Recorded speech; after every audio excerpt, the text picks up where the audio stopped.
सोचल ना रही सहन कहरबू जहर खइलू नाही तू बतैलू सोचल ना रही सहन करबू यमराज नाही ले जाई हमके जाए के परी यमराज नाही ले जाई हमके जाए के परी अब हमरो ये जान जहर खाए के परी अब हमरो ये जान माहुर खाए के परी। क्या नाम है आपका? बुलेट बेजोर। कहाँ रहेला?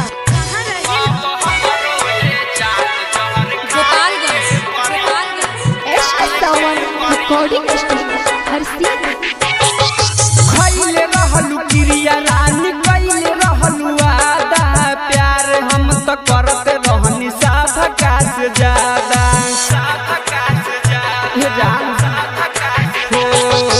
खइले रहलू क्रिया रानी कइले रहलू आदा प्यार हम तो करते रहनी साधका से ज्यादा भले सबका से हमारा पिटाए के परी भले सबका से हमारा पिटाए के परी अब हमरो ये जान जहर खाए के परी अब हमरो ये जान माहुर खाए के परी।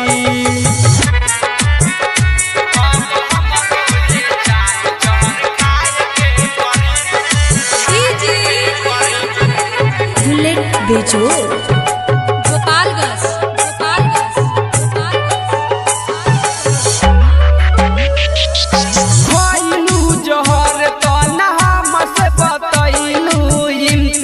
के प्यार के समझ नहीं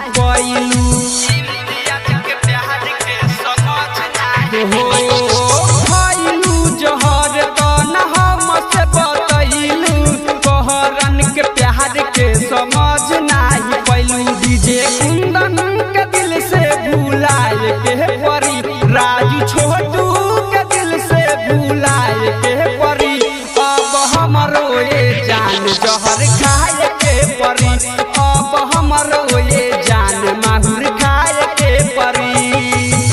एश सावन रिकॉर्डिंग स्टूडियो हर सीन।